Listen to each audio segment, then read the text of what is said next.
Next हमने chapter number 6 start करना है, नाइट्रोजन एंड सल्फर। नाइट्रोजन और सल्फर के बारे में हमने इस चैप्टर के अंदर देखना है कि ये किन किन कंपाउंड्स बनाने के लिए इस्तेमाल होते हैं और ये किन किन कंपाउंड्स के अंदर मौजूद होते हैं और उन कंपाउंड्स को कैसे तैयार किया जाता है। तो सबसे पहले नंबर पे जो कंपाउंड है, वेरी इंपॉर्टेंट कंपाउंड है, वो है अमोनिया। अमोनिया का फॉर्मूला होता है NH3। इसमें दो एलिमेंट्स हैं, नाइट्रोजन और हाइड्रोजन। तो क्योंकि हमने वो तमाम कंपाउंड्स देखने हैं इस चैप्टर के अंदर जिनके अंदर नाइट्रोजन और सल्फर मौजूद होगा, तो अमोनिया के अंदर भी नाइट्रोजन मौजूद है। अमोनिया के हमने यूजेस भी देखने हैं और देखना है कि इसको कैसे तैयार किया जाता है। तो पहले नंबर पे अगर हम देखें, अमोनिया इज प्रिपेयर्ड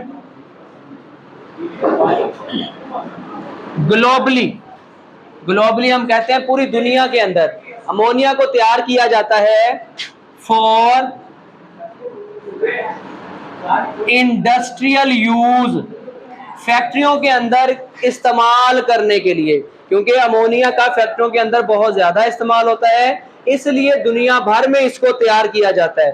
तो अगर हम अमोनिया को देखें, 80% use of ammonia and ammonium salt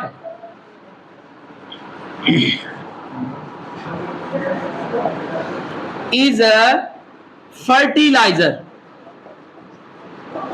80% ammonia का इस्तेमाल होता है या फिर अमोनियम साल्ट का इस्तेमाल होता है। अमोनियम साल्ट बनाने के लिए भी अमोनिया ही इस्तेमाल होती है। जैसा कि अमोनियम क्लोराइड अगर हम देखें, उसका फॉर्मूला क्या होगा, NH4Cl। मतलब अमोनिया ही HCl के साथ रिएक्शन करेगी तो अमोनियम क्लोराइड साल्ट बनेगा। अमोनियम साल्ट और अमोनिया जो गैस है, इसका 80% इस्तेमाल होता है फर्टिलाइजर के तौर पे, खादों के तौर पे।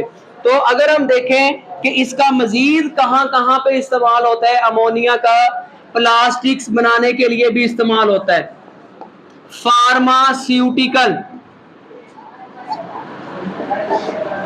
फार्मास्यूटिकल्स के अंदर भी अमोनिया का इस्तेमाल होता है, अद्वियात बनाने के लिए। उसके अलावा रिफ्रिजरेंट्स कहते हैं ठंडक पैदा करने के लिए, चीजों को ठंडा करने के लिए भी अमोनिया का इस्तेमाल होता है रिफ्रिजरेटर्स के अंदर, फ्रिजों वगैरह के अंदर। अब उसके बाद नेक्स्ट हमने देखना है अमोनिया को तैयार कैसे किया जाता है। अमोनिया को तैयार किया जाता है हैबर प्रोसेस के जरिए। इसको हैबर प्रोसेस का क्यों नाम दिया गया, क्योंकि ये एक साइंटिस्ट था FJ हैबर, उसने ये प्रोसेस जो है वो डिस्कवर किया था, जिसकी वजह से इसको हैबर प्रोसेस का नाम दिया गया। अब हैबर प्रोसेस होता क्या है, हैबर प्रोसेस में 1 वॉल्यूम ऑफ नाइट्रोजन का एक volume and 3 volume of hydrogen mixed with each other. पहले नंबर पे क्या करना है, नाइट्रोजन का एक वॉल्यूम और 3 वॉल्यूम हाइड्रोजन के एक दूसरे के अंदर मिक्स कर देने हैं। मिक्स करने के बाद हीटिंग द अबव सॉल्यूशन, इस सॉल्यूशन को हमने हीट करना है at 400 degree Celsius to 500 degree Celsius temperature तक गर्म करना है नाइट्रोजन को और हाइड्रोजन को, एंड 200 एटमॉस्फेयर प्रेशर, और उस सॉल्यूशन के ऊपर प्रेशर कितना रखना है, 200 एटमॉस्फेयर प्रेशर रख देना है। एंड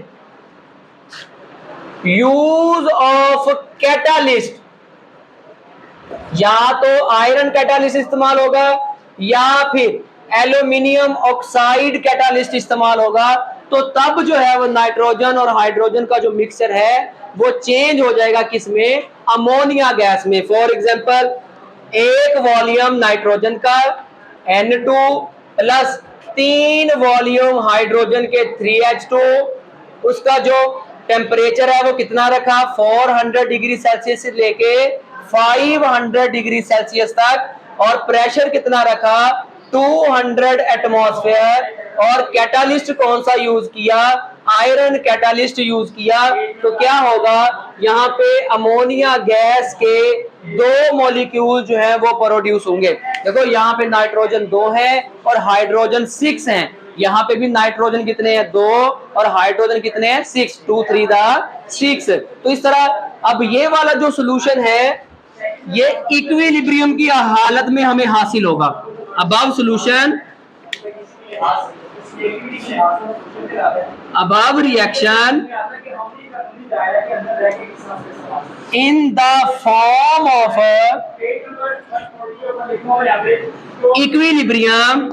ये पूरा रिएक्शन इक्विलिब्रियम की हालत में है, और इक्विलिब्रियम की हालत में तीनों चीजें वहां पे मौजूद होती हैं। नाइट्रोजन भी वहां पे मौजूद होगी, हाइड्रोजन भी वहां पे मौजूद होगी, और अमोनिया गैस भी वहां पे मौजूद होगी। लेकिन इस कंडीशन के ऊपर ये वाला जो रिएक्शन है ये कितने परसेंट अमोनिया जो है वो प्रोड्यूस करेगा, इसके अंदर 35%, 35% जो है इसके अंदर अमोनिया मौजूद होगी, 35%।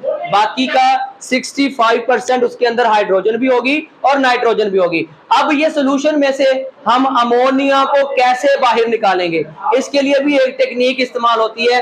क्या टेक्निक इस्तेमाल होती है कि अबव सोल्यूशन, ये वाला जो सोल्यूशन है जिसमें 35% अमोनिया है, उसको क्या किया जाता है, above solution cool by refrigerant coils.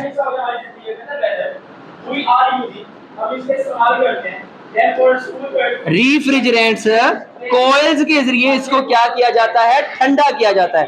जैसे ही ठंडा किया जाएगा फिर क्या होगा, ammonia gas change into liquid ammonia. फिर जो अमोनिया गैस की हालत में थी वो किस में चेंज हो जाएगी, लिक्विड में चेंज हो जाएगी एट -33 डिग्री सेल्सियस टेम्परेचर के ऊपर। ये अमोनिया गैस जो है वो किस में चेंज हो जाएगी, लिक्विड अमोनिया में चेंज हो जाएगी। फिर लिक्विड अमोनिया को क्या कर लिया जाता है, एक्सट्रैक्ट कर लिया जाता है, सेपरेट कर लिया जाता है, एंड लिक्विड अमोनिया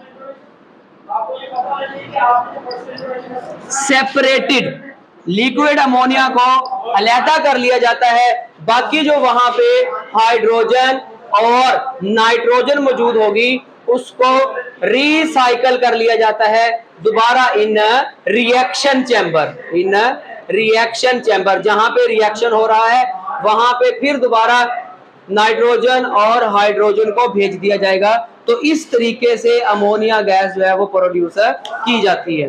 ठीक है, पहले नंबर पे हमने अमोनिया के यूज देखने हैं कि अमोनिया पूरी दुनिया के अंदर तैयार किया जाता है। 80% इसका इस्तेमाल खाद के तौर पे होता है, बाकी 20% प्लास्टिक, फार्मास्यूटिकल और रेफ्रिजरेंट्स के अंदर इस्तेमाल होता है। हेबर प्रोसेस के जरिए इसको तैयार किया जाता है। 1 वॉल्यूम नाइट्रोजन का 3 वॉल्यूम हाइड्रोजन के मिक्स किया, 400 डिग्री सेल्सियस से लेके 500 डिग्री सेल्सियस तक टेम्परेचर किया, 200 एटमॉस्फेयर प्रेशर किया, आयरन कैटालिस्ट इस्तेमाल किया, तो ये दोनों मिलके अमोनिया में तब्दील हो जाते हैं। अब अमोनिया भी गैस है, हाइड्रोजन भी गैस है, नाइट्रोजन भी गैस है, इनको अलहदा कैसे करेंगे, इसके लिए मेथड इस्तेमाल किया गया कूलिंग का। उस कूलिंग को किसके जरिए किया गया, रेफ्रिजरेंट कॉइल के जरिए। ऐसे जो है वो कॉइल्स होती हैं जो ठंडक पैदा करती हैं, जैसे जो कूलर नहीं है वो हमारा, उसके अंदर कॉइल्स बनी हुई हैं, इसी तरह की कॉइल्स होती हैं। वहां पे अमोनिया को वो गैस की हालत में से किस में कन्वर्ट कर देते हैं, लिक्विड में। जब लिक्विड में कन्वर्ट होंगे फिर वो सेपरेट होकर एक दूसरे से अलहदा हो जाते हैं, अमोनिया को हासिल कर लिया जाता है, बाकी फिर रिएक्शन जारी रहता है। ठीक है, समझ आ गई।